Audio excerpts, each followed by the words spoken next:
The Stone Carvers Guild podcast is a part of the Stone Carvers Guild organization, which is a fantastic organization. Don't y'all agree? Oh, yeah, it's great. And it's cheap, too. It's well worth the price of admission. It is, for sure. You can find out how to become a general member at stonecarversguild.org. There's a Get Involved section. And I've been a member of the Stone Carvers Guild since its inception. It's been an unbelievable resource as far as the knowledge. How did you describe it, Joel? Oh, it's a living library of knowledge that the stone carving world otherwise is sort of hard to break into if you are looking around for it. I'm a general member. I'm not a full-time stone carver, but I love it from kind of a hobbyist, part-time perspective, but looking to learn more, and found that through the Stone Carvers Guild, through its forum, and through being able to connect easily with other like-minded folks like Bethany and Matthew. Yeah. So if you want to be a general member, it's just $40, and you would have access to the resources, which include the forum, and then you can log on and you could ask Matthew questions on the forum. Or anyone else. Or anyone else. And also there's the annual meeting, which I just love because once a year, getting together and sharing stories is an unbelievable experience. And that's something that's also available to general members.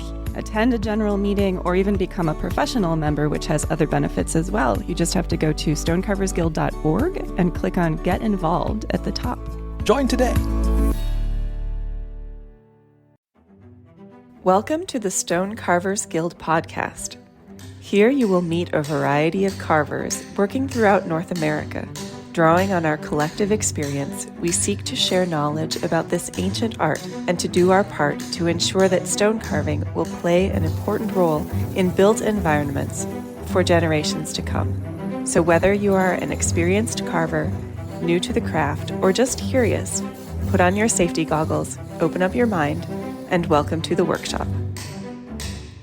Hi, I'm Matt Johnson. Welcome to the Stone Carvers Guild. I'm Joel Norwood. No Bethany today. No Bethany today. I guess it's not the Stone Carvers Guild we're welcoming you to. We're welcoming you to the Stone Carvers Guild podcast. A production of the Stone Carvers Guild. There you go. But it's not the Stone Carvers Guild that we're talking with today. No, and this is an organization. We're going to talk with Sam Finkelstein and Norman Casas of the Maine Stone Workers Guild, which we learned about during the annual Stone Carvers Guild meeting from one of our members, Jim Larson, and so we decided let's check these guys out and see what they're up to up in Maine. And what a great conversation! Really good conversation, and they've got a really neat upcoming event that this podcast will drop immediately before. So if you're heading up to the event and you're listening to this, well, good. And congratulations. If you're in the area, consider doing so, even if you're not in the area, right? I would go to MaineStoneWorkersGuild.org for more information. But speaking of symposiums, Matt, you're fresh off of one. You're still licking your wounds from it, or? Yeah, I was. So this year I was invited to be an instructor at the for 1 week at the Indiana Limestone Symposium, which is an annual event. And I didn't know what to expect, and I just was so pleasantly surprised with just the group of people that are interested in stonework and have varying skill levels. Some people that really kind of knew everything that they needed to know and just wanted maybe a little bit of direction, just very gentle direction, all the way to a father and son who didn't know how to hold a chisel at the beginning of the week, and by the end of the week were really confident and cutting and doing really interesting stuff. And it was a great experience to see all of that and to be an instructor in quotes, but really to just kind of be a participant. The sharing of knowledge, kind of something we're going to be talking about in today's podcast as well. Something that was not really existent when Norman, who helped start the Maine Stone Workers Guild, it wasn't really existent when he was getting into stonework and saw a need for there. Yeah. And it's, one thing that's really neat, and it feels like it's been a theme for the last couple of weeks, is that while there aren't a lot of stone carvers or stone workers uh, in this in this day and time, uh, there is a community, and we find each other, and there's just a lot of shared knowledge that gets exchanged in that process, and it's pretty neat. It's exciting to be a part of that and to be in that conversation. So just want to say thank you to everybody, all the listeners, because y'all are a part of the conversation too now, and that's pretty cool. So we're going to talk a little bit about this, and I won't give away too much of the conversation, but there was chat about some different types of chisels and more, and the tracer. So, fun story, when I was really getting into stone carving initially, I'm the youngest of three brothers, and my two older brothers they really like, that's a pretty cool thing. We want to stoke that fire a little bit. We don't know anything about it, but so they went and found Trow and Holden, and they said, well, go big or go home. So they bought this set of 3 chisels, a tracer, pointer, pitching, all of the above, but these ginormous chisels that, fantastic for the work that we talk about today. But, and I've used several times to great effect, but they are definitely sort of the prize of my chisel collection. But it's so funny that it's neat that we talked a little bit about that set today, and there truly is a different set of tools for granite as opposed to the limestone or marble tools, and it's really interesting. Even the terminology, I was kind of geeking out a little bit. Like I have a little list of new words that I learned.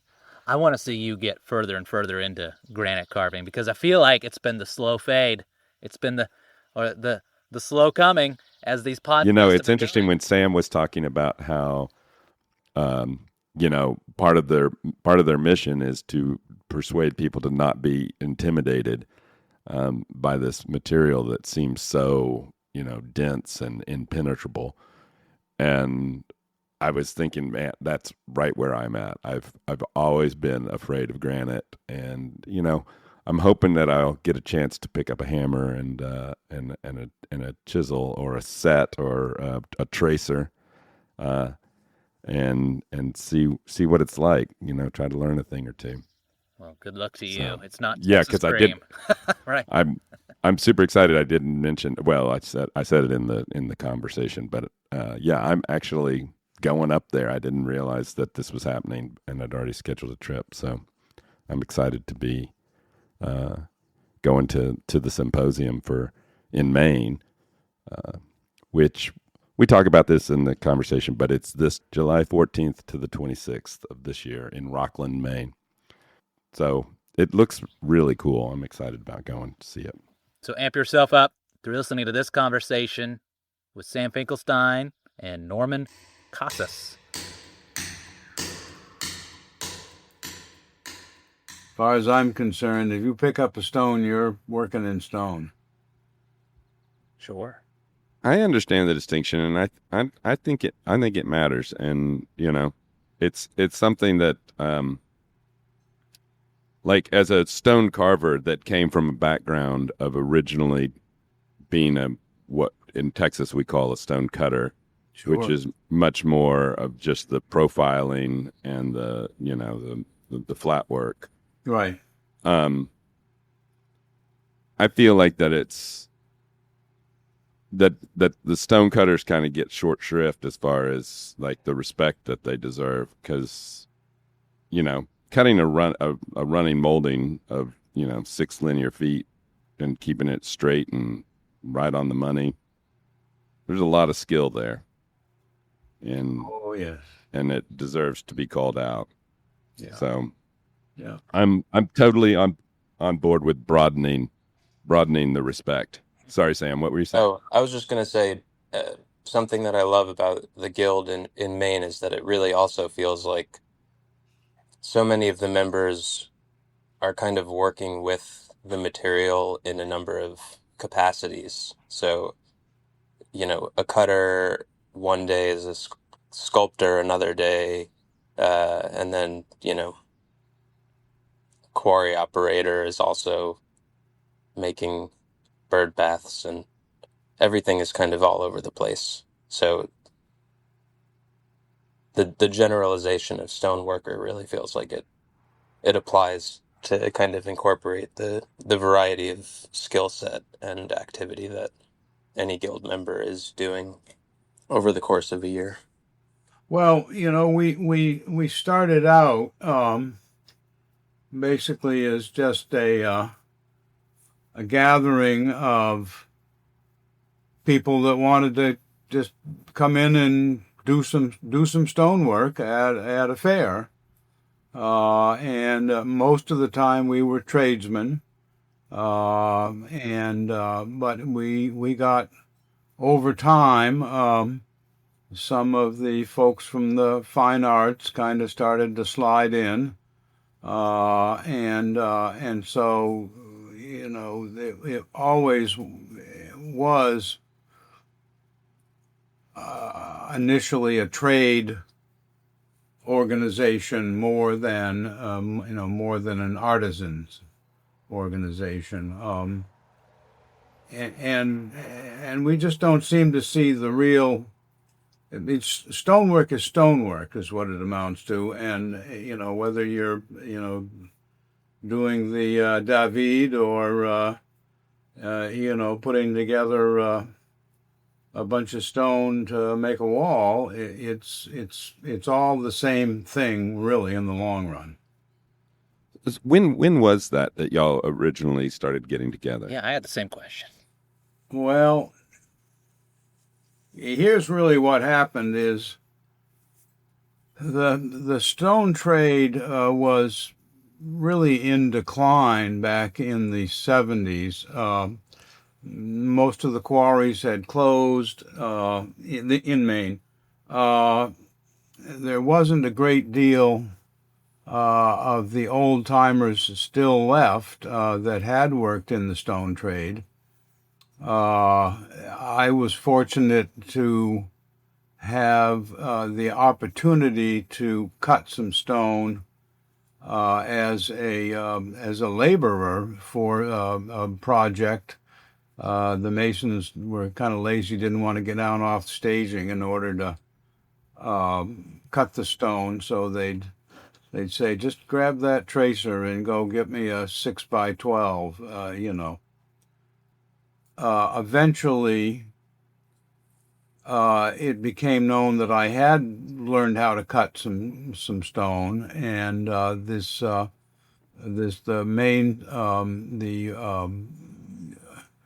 Common Ground Country Fair that the Maine Organic Gardeners and Farmers had started around that time, they kept asking me to come demonstrate, and I resisted for several years, thinking that they probably could find somebody else that really knew what they were doing.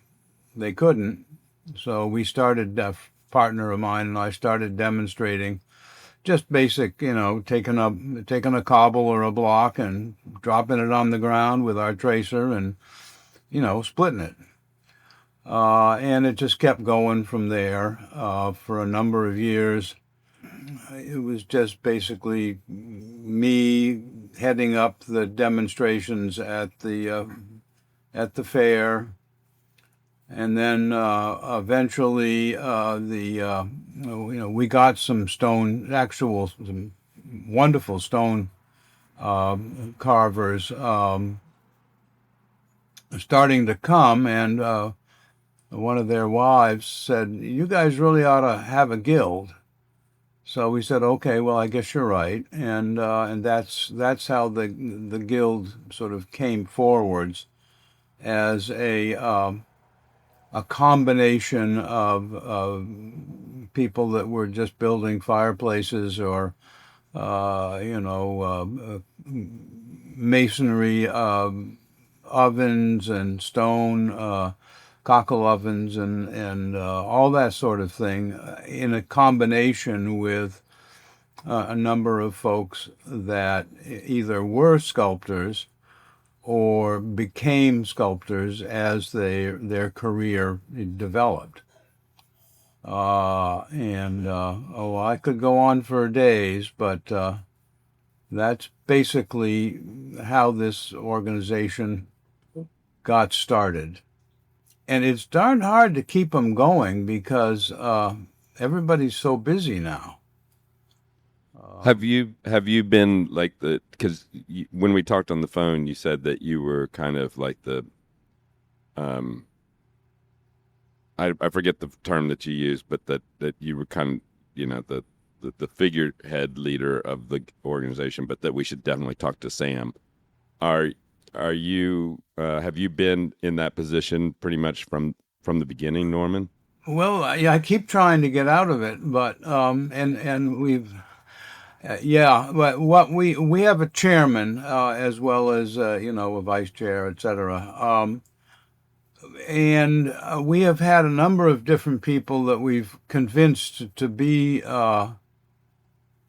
that position nicely, but they unfortunately after a couple of years would say, well, I don't know, it's I think I'll go do something else, or I don't want to be chair anymore, and nobody else steps up, and so I just nod my head and say, well, okay, sure.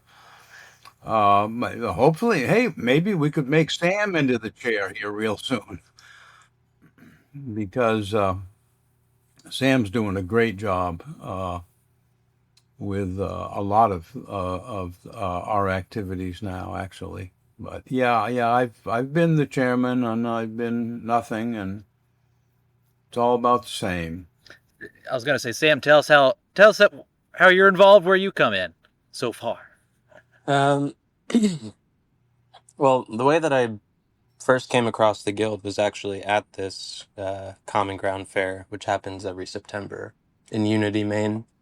And I had just moved up here from New York. This was about 7 years ago, and was wandering around the fairground and heard some chisels clinking and wandered back, saw a bunch of people cutting rocks, and I had just picked up a carbide point and a hammer just out of curiosity to kind of try my hand at carving granite, which is abundant around here, and was just kind of blown away by the effortless knowledge that these guys were spewing off to the public, and even just the just kind of like the effortless skill that comes with decades of experience. Since we're pretty good at bullshitting, is what it amounts to. Yeah, pretty good at that. I, through another friend who's also now part of the guild, Jim Larson, was invited to participate in a sculpture symposium in Nashua, New Hampshire, in 2021, the Nashua International Sculpture Symposium, which Jim has been the director of for about maybe just under 10 years, and had made this big old sculpture out of marble from West Rutland, Vermont. And another guild member, Izzy, who's about my age, saw what I was up to and told some other guild members about it, and I got invited to kind of fill in for another sculptor who had had an injury in a more recent symposium, and through that have kind of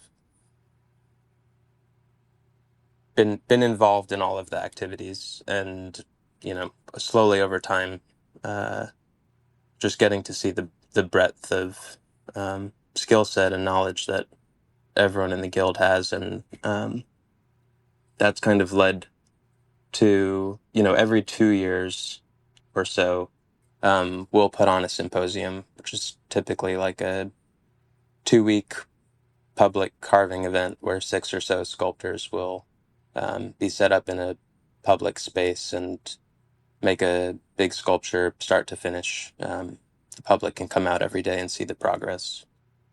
And Y'all is it a collective sculpture, or are you each making your own? It's typically each making their own.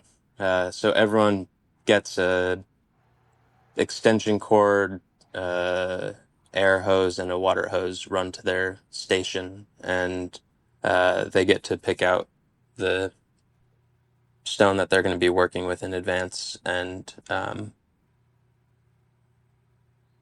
sometimes there's, people will take a break and help out another sculptor if they need an extra set of hands or something like that, but it's everyone working on their own piece. There's more collaboration than you're saying. I've noticed over the years. I mean, these folks, they all really work well together, and accept each and other's ideas. It's really something to watch, really, and to participate in. I'm looking at some pictures of the event in 2023. Yep, at the Booth Bay At Booth Bay Region Land Trust. Is granite toxic to breathe the dust of? Is that just? It depends on whether you like silica or not, I guess. So it has silica in it. Okay. Yes. It does. I have, am pretty health conscious and have just made a point since I started working with stone to wear a respirator with a particulate filter, and it does the trick. That's, silica's not fine enough that it's passing through that. So right. And we do for public events, and a lot of the guild members prefer to cut wet anyway, but just run a little bit of water on your blade, and that keeps the dust down. Keeps the dust down, right? Yep. I'm primarily limestone carver, but I've done work with sandstone and some marbles. But sandstone, you have to be equally cautious of with the respirator. It's really just a matter of getting used to it. I feel like just making it a daily habit. Mm-hmm. Yeah, the only downside for me really is I don't think that it looks as romantic as the stone carver just kind of chipping away in their little cap and hammer and chisel. It's definitely a more industrial energy when you have everyone wearing a respirator and earmuffs and are using grinders and different energy. But safety is sexy. There you go. Such is the life of a granite worker, right? Mm-hmm. So I want to make sure that we mention, and we'll mention this in the notes as well, but the symposium that's coming up in July is in Rockland this year. Yeah. I'm really excited. I bought my plane ticket to and going up to Maine, and I even reserved my housing. Wow. So I'll be there this year. I'm excited. Cool. That's exciting. July 14th through the 26th, right? So when this podcast drops, you can still make it. Yep. We'll be out all day, every day for the whole stretch. And so y'all are also teaching, like, it looks like there's workshops that the public can participate in. Is that true? Yeah. In past symposiums, we've mostly focused on the kind of live carving, sculpture making aspect, but the Maine Stone Workers Guild has a sibling organization, which is the Maine Stone Workers Guild Education Fund. And the mission, as is in the name, is to kind of educate the public on stonework and the history of stonework. So we're trying to invigorate that organization a bit more, and my interest with organizing this event and the educational aspect comes out of what I've learned and heard of past symposiums. I mean, I think that they've been happening forever, but I was told this story about a sculptor, Adam Hanin, who's a Egyptian modernist, kind of like if Isamu Noguchi were to make more anthropomorphic figures. Yay for Noguchi. Yeah. And Adam Hanin lived in Paris for a number of years, but grew up around the pyramids and obelisks, and kind of came back after a few decades and felt this just kind of lapse in skill set, and to think about what Egypt once was as a stone cutting epicenter, and so he started a symposium in Aswan, which is on the Nile in southeast Egypt, in the 90s. And the idea was that he was bringing in stone sculptors from around the world to kind of come and share their ideas, and teach local artists how to work the stuff and additional ways of thinking about the process of making stone objects. So that kind of like congregation of sharing knowledge, which Norman alluded to, feels really important. And so in Maine, which had such a booming stone industry in the late 1800s, early 1900s, and then the decline, feels like a kind of similar environment and trajectory. So we're really excited about having the opportunity for people from the public to come and pick up a point chisel or a drill and split some stone or carve a sculpture. It'll all be sliding scale, and the goal is really just to make the I think mostly psychological barrier of like working with this very hard material feel more approachable. Sam, do you think there's, as you were saying, sort of the decline of the industry, do you think that puts you in a place currently for great opportunity to sort of swing back a little bit the other way in education and in experience, because of what used to be very ubiquitous, then not, but then suddenly kind of a new take on it for an interested generation? Is that happening?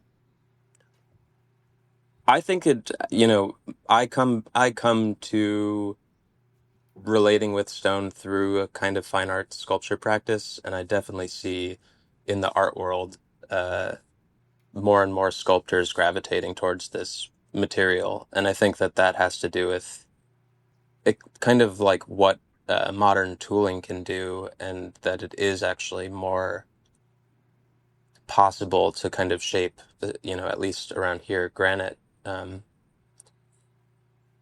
with, not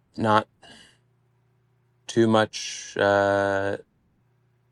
know-how. I think the know-how can come through trial and error in a way that it's historically been kind of gate-kept by like the apprenticeship model, which also has its own value.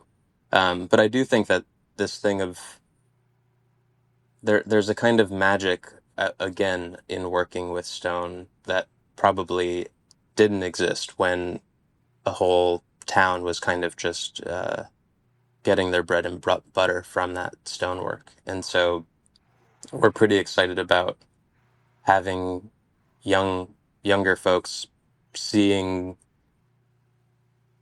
the guild members, and we also have a couple artists coming from Europe and one from North Carolina, just kind of doing some really cool stuff, and hopefully saying like, I would love to do that too. Well, just to sort of put it all into context, and that's you're doing a great job, Sam. The symposiums that have occurred in the past have almost always had a really strong international feel. A number of years ago, one of our early symposiums, several carvers came from New Zealand. Then we had series where there were folks from Japan. One of our guild members is international sculptor, really. His name is Jesse Salisbury. You guys can look him up. Both he and his wife are fantastic sculptors, and his wife is Japanese. And so the whole concept of like an international web of people doing stonework is something that we've really tried to emphasize. Additionally, the good news about the way that the stonework became rejuvenated in the state of Maine in the period from the 70s, let's just say, on. So many young folks got into it, learned this, that, and the other thing, and most of the time it was because we couldn't find any older professional stone cutters, to actually teach us. And so we redeveloped, and just kept looking for all the different techniques needed in order to do, for example, quarrying, etc. Now there are a number of quarries going in the state, but there weren't when we first started. But the point is that most of the people that I have worked with over the years were more than willing to share their knowledge with me, and I did my best to share what little I know with them. And that has really made a big difference, I think, in how stonework has developed, particularly in the state of Maine, because that's what we're all about. I mean, but there is an international aspect to it as well, and I'm real proud of the way that the folks have conducted themselves over the years. Sam, after you saw this first demonstration, how you just moved up to Maine, I gather, and then how did you proceed from that point? Like, how did you learn more, and did you do an apprenticeship or something along those lines? I haven't done an apprenticeship. Around that time, I had been reading. It's funny because it doesn't feel that long ago, but I had a really hard time finding information online about tools and techniques for working with granite, and was mostly reading online forums on like construction, about construction demolition, and it's kind of like a similar tool set, although the blades that I was reading about were made for concrete and not granite, which has they have a different metal matrix that doesn't wear down as quickly, and so it heats up a lot quicker. So I was kind of having a lot of close call moments trying on my own, and then kind of recalled this dream I had of seeing a bunch of people that looked like they really knew what they were doing, working this stuff. And so I just went online and Googled the Maine Stone Workers Guild, and I might have gotten a card from one of them and sent an email just saying, like, how do I become a part of this? And there's kind of an approval process for professional membership, which requires a current guild member sponsoring a newcomer, effectively vouching for them after looking at images of or actual work that they've done and then kind of that work getting presented to the guild at the next guild meeting, and people choosing to vote this person in as a member. So I ended up getting a beer with this guy, John Duty, who lives in, I think he's in Gardner, Augusta, Maine. And we just talked about our shared love for stone and what we were working on. And then he kind of pitched to the guild that I get involved. And Oh, so that's how it John's happened. the one that's guilty. I see. Yeah. Blame it on John. We'll blame it on John. And so then, once you were a member, did you have, like, was there greater access? Is it just like you're a member of this organization and more shared knowledge? Is that? Yeah, I think, you know, what the guild has kind of offered for me is the camaraderie of being around people that are also just very involved with this pretty singular material. And Maine is a big state, but it's also a small community. And so a lot of the time, and, something I've come to really love about stone is that it's so hyper regional, where, a lot of the guild, probably stoneworkers everywhere, can look at a chunk of stone and say, oh, that granite came from Deer Isle, or that came off Crotch Island, or that looks like Vinyl Haven pink, or I know, people can identify Indiana limestone with ease.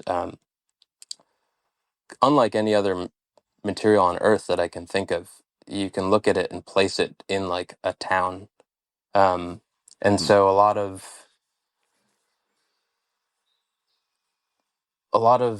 stone related activity around here requires kind of traveling across the state to kind of get the stuff that you're looking for. And so being a part of the guild really opens things up in knowing that you're going to head to down East Maine and there's going to be 3 people there that you can visit. One's a sculptor, one runs a quarry, and another has a garden design shop, and that you get to visit their space, and I think a lot of the education for me has just been seeing the way that people set up their studios or workshops, and seeing them at work, and just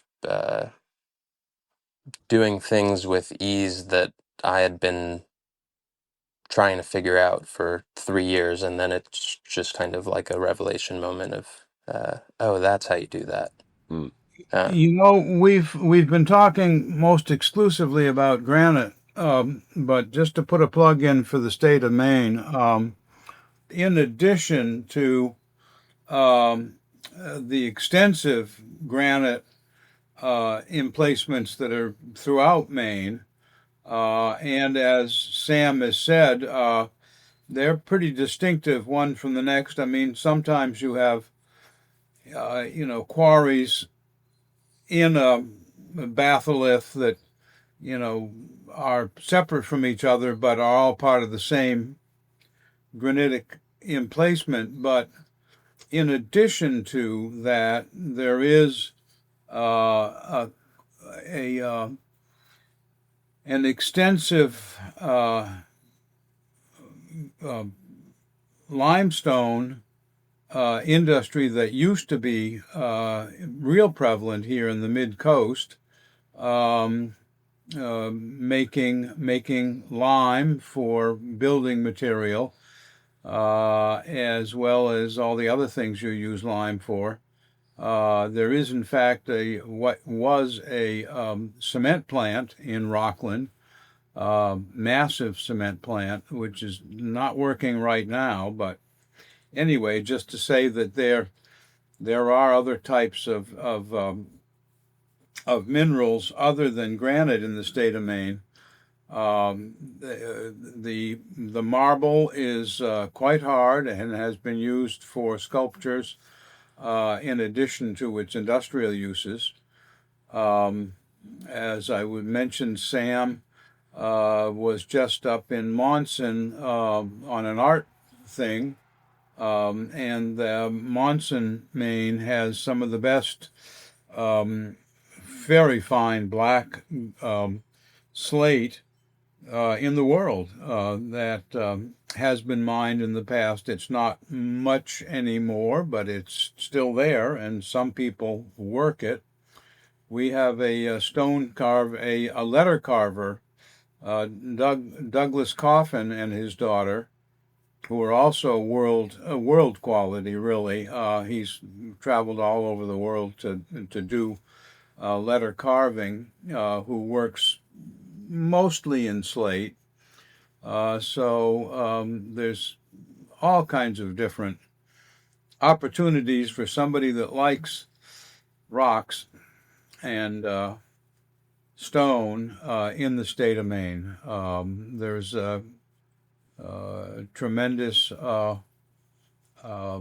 pegmatite belt in western Maine, where some of the best gems and minerals, tourmalines, amethyst, beryl, have been found. Pieces in the Smithsonian, et cetera, et cetera. So anyway, I just wanted to plug the state of Maine briefly there. Norman, you mentioned how you kind of the formation of the guild, but I'm curious, how did you come into stonework? What was that trajectory for you? Bad luck. I was working as a laborer in 72 or 73, I forget which. Just a general laborer on a project in Rockland where they were rebuilding a hotel that had burned down in the late early 1900s. And they needed a mason tender for the extensive fireplace structure that was in the main lobby. And I said, well, yes, I've done it. I've done laboring, mason tending before. They said, oh, it'll be easy. So I ended up cutting stone for that project because the masons didn't want to get down off the staging every time they needed a stone. And then I went on to other aspects of the building trades, doing carpentry, roofing, laying brick and block, building chimneys and fireplaces and whatever you need, commercial brickwork and blockwork. And then, as I say, got involved because of the common ground. And people just kept saying, well, can you make a set of steps for me? Or, I need a post and whatnot. And eventually I ended up working with a fellow that had a monument business, and eventually bought that, and I still have that, and I still do monuments, memorials, although I am retired. I've been retired for a long time, but people die all the time, and it's awfully hard to say no. So that's basically what happened, is just you just keep doing it, and eventually you've done it. And did you have a well of people to teach you the tricks? So you pretty much had to figure it out. Well, more or less. On the initial job the first time that I did stonework, it was very fortunate because there was a man who was on the staff who had worked in the granite quarries when he was a young man. And so the first thing that was really fortunate was he knew that you need to make a cutting table if you're going to split small stone. And so he had the carpenters make a gorgeous sandbox, basically, up at waist height, very strong, double everything, which he then had us fill with dead sand. Dead sand's what you want to use, so that what is dead sand? It's more or less, and probably mostly feldspar, but it's a sand that has been ground so fine that it's no longer angular. It's getting close to clay, but hasn't got to that point yet. Well, There's live sand and dead sand. and so the dead sand absorbs the strike more. Is that the advantage? What is? What it does is it provides a bed that is uniform, because one of the problems with any kind of hand splitting, unless you're just going with the grain, like in a sedimentary rock or something like that, but in granite, where there is a grain, but it's not pronounced the same way that it is in like a schist or a shale or anything like that. Basically, the splits will go to what we call bearing. Basically, so if you've got a point like a rock that's prominent on the bottom side of what you're trying to split, you could very easily, your split could go to that. But if it's completely uniform bed that the rock is in, then you've got a better chance of it going straight down the way you want it to. And once again, it's all just chances. So the sand underneath forms basically a uniform cushion, like a support, regardless of the contour of the rock, of the granite. Right, exactly. Gotcha. That's cool. And that's called a cutting table? Yeah, I think so. And basically it was, you just, you use 2x4s or 2x6s and whatnot, and just anything that can contain and keep your shock right where your tracer is going. Wow. And they taught me, this fella taught me a bunch of interesting licks. For example, you can trace a stone, and then, for a period of time, and then flip it over and whack it on the back, and you might get a really great, if you whack it where you're supposed to, right over the split, the trace that you have made on the, I learned a lot of things right in that one job. Right. Also, the idea is you really only need to trace. I've got to do it again. I've got to wiggle my mouse. You're still recording though. Yeah, I know, but I went to. Basically, what you do is you'll trace two sides. Is what you need in order to make a plane, basically. Okay. So if you trace the top, and two adjacent sides, right? Okay, I'm with you. Two congruent sides, two right next to each other, coming together. Yes, you're right. Yeah, absolutely. Then that hopefully, and you can trace all the way around it, but it's generally not needed. Now, when you use the word tracer, I think I'm picking it up from context, but that's a chisel. Is that right? What is a tracer? A tracer is a wide chisel. Okay. Basically, I call that a pitching tool, but that's because that's the only thing I use it for. Okay, well, the pitching tool, there's really three ways that you can set off material. You can use your tracer, which is basically a glorified chisel. Flat chisel. Yeah. Flat. Where the blade comes to a point. It does come to a That point, so it's center. not like a pitching tool. Okay. No. No, but then there's an offset or a side, which is the same type of a chisel, but it's offset to one side basically. Oh, It's more like a chipper. okay.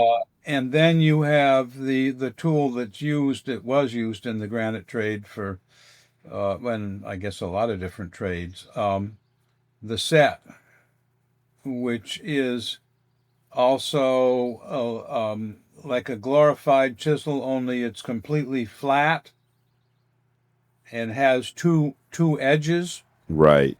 Okay. And you use either one or the other of the edges, depending upon, you can use them, either way, depends on whichever one you happen to be holding. And that's the third way that you can basically pitch off. Oh, So the tracer, you're really kind of setting it perpendicular to the stone, and with granite, you're basically sending shock waves in a directional plane through the stone where you want it to split. Right. Encouraging the stone to do what you want it to do. Yeah. and are you doing this with a pneumatic hammer or with a? No, it's all hand. It's Hand. all hand work. Yeah. Yeah, you really with tracing, the chisel really needs to be set against the stone, Right. or you risk chipping the blade, the carbide blade. Gotcha. Norman also has told me a story about working out at a quarry in Milford, where it's hopefully, I think it's mostly playful, but a lot of times you have more experienced stoneworkers kind of letting the new guy flounder a bit Yeah. with a project, and then kind of after enough time show them a better way. I don't know if you want to tell that story. Get experiences, right? Yeah, well, not everybody's nice. I went to work one winter because they didn't have any work up here in Milford, New Hampshire, at actual quarry in their slope shed where they make not the curbing shed, because I wasn't good enough for that, but the slope shed where there's 6 by 12 by random lengths for going around various parts of your parking lots and stuff. And I worked right beside a big industrial splitter. And I was basically cutting ends and putting lines on the top of these large pieces of granite. And I went down there with my 2.5 pound hammer, let's just say. And they laughed. And they said, "Kid, come back with, next Monday," because I'd go down for the week. They said, come back with a 4 pound hammer if you want to work here. I said, okay. So I went to Bicknell Manufacturing that Saturday when I got home, and they made all the stone cutting tools for the trade right there in Rockland at the time. It was a tremendous outfit. And I tried out a bunch of the hammers, and I just couldn't work with the 4 pounder. So they came in eighths of an ounce. So I got a 3 7/8 pound one, which I'm still using when I get the chance today. and they couldn't tell the difference that I didn't have a 4-pounder. So I sneaked through with that one. It didn't say 3.87 on the side of it? No, it's a little something at the top. But no, I wasn't going to let anybody close enough. I mean, they weren't chicken. I mean, you can just see the difference in the sizes. Right. Between a 2.5 and a 4-pounder or whatever. But the way that I'd been taught to set off material in order to make a straight line on a cut surface, basically, or I'd learned it myself, basically, is you take your set, you whack it, pick the set up, move it on your line, whack it, pick the set up, move it on your line, whack it. And you can do it, but it takes quite a lot of time. And you have to actually have made snapped a line with your chalk or whatever in order so you can follow it, so you know that you're going straight. Well, after I'd been there for about 3 weeks, they finally said, "Hey, let me show you the hook and roll." I said, "What?" They said, "The hook and roll. What you do is you make your first set off, and then instead of picking your set up and placing it back down on the stone again, you bring it up and only use half of it and hook it onto what you just set off. That keeps half of your tracer, your set straight." Gotcha. And you can just keep doing it, and you don't even need to have a line, once you get good at it. When you're setting like that, are you knocking material off or are you scoring the line? Knocking material off. You're knocking material off.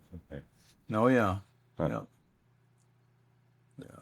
It's kind of how the wide set is is the acts set? as a shear. Is The set itself, the blade of the set is probably maybe 5/16.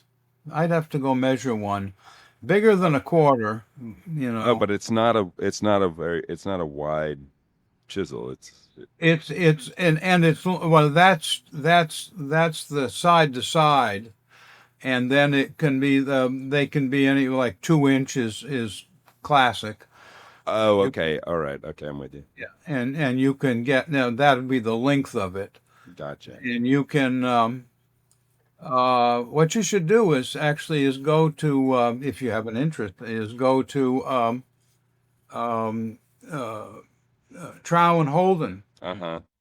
Does Trow and Holden, did they take over Bicknell? No, it was actually Miles Supply.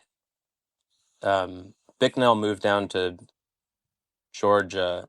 Yeah. And then was kind of taken over by Miles Supply, which has locations in a few places. Actually, Bicknell split, and I can't, SK maybe. There was the part of it, the manufacturing end went to a company in like maybe Pennsylvania or somewheres, and Bicknell itself only continued to be a jobber. They basically didn't manufacture anything at all down in Georgia. They just, they had supplies for the industry.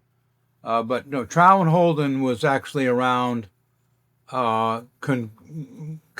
contiguous with Bicknell. And I understand from Dave Bicknell, who was the owner of Bicknell Manufacturing, that they always had a really great working relationship. They were only competitors in that they were both making the same thing, but never really in conflict with each other.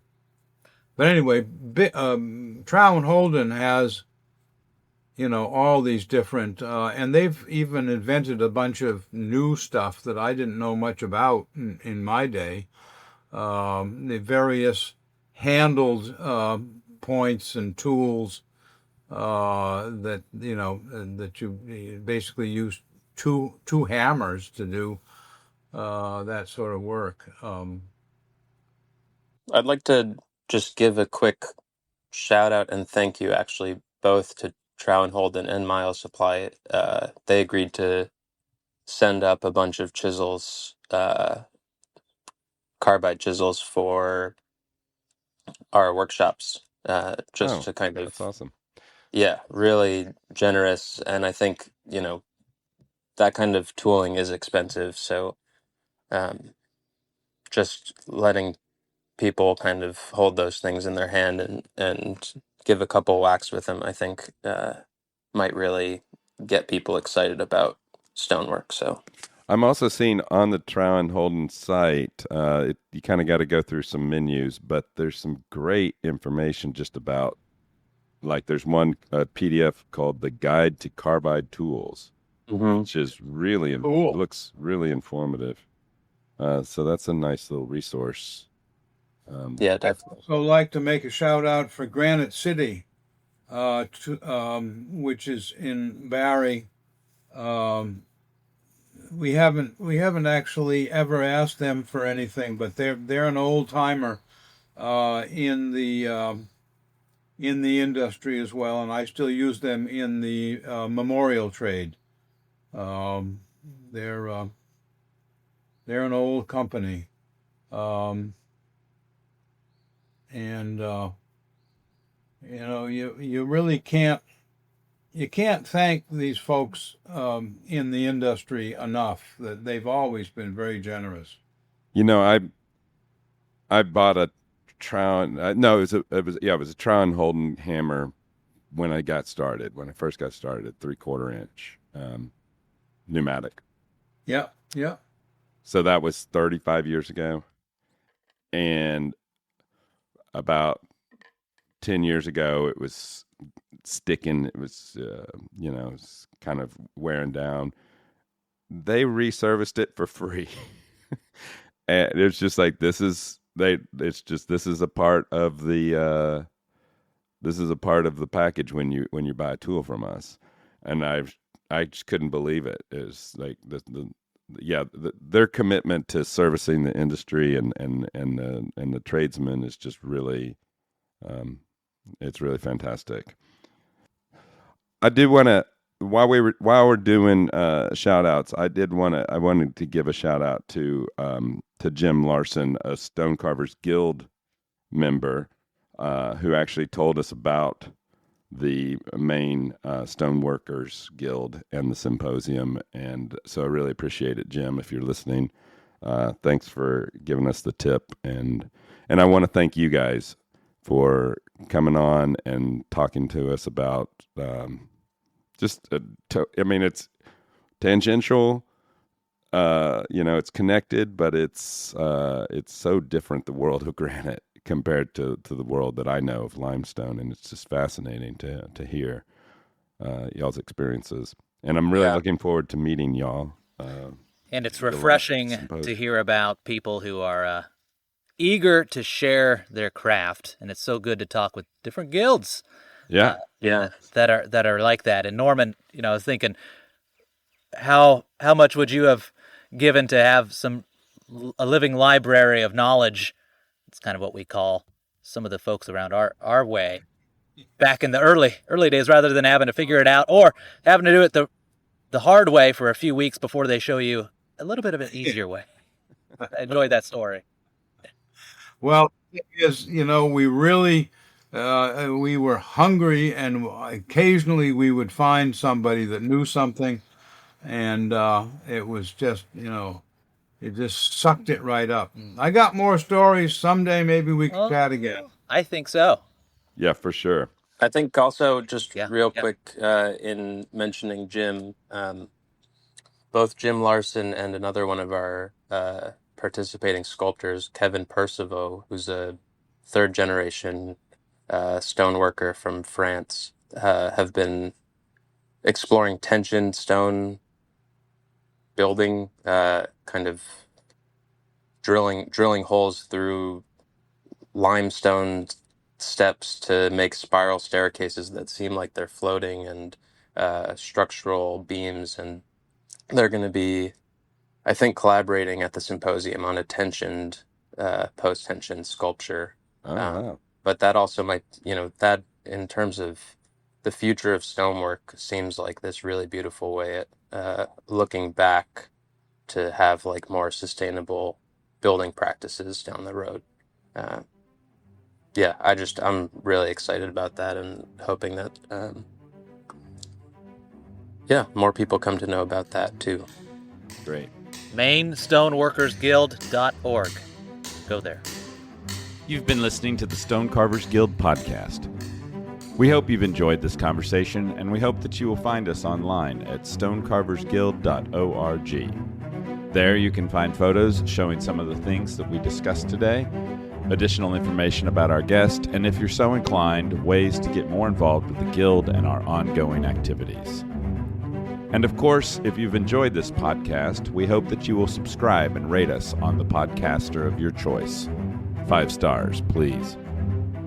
We'll be back in a month with a new episode, so until then, keep your hammer up and your chisel sharp.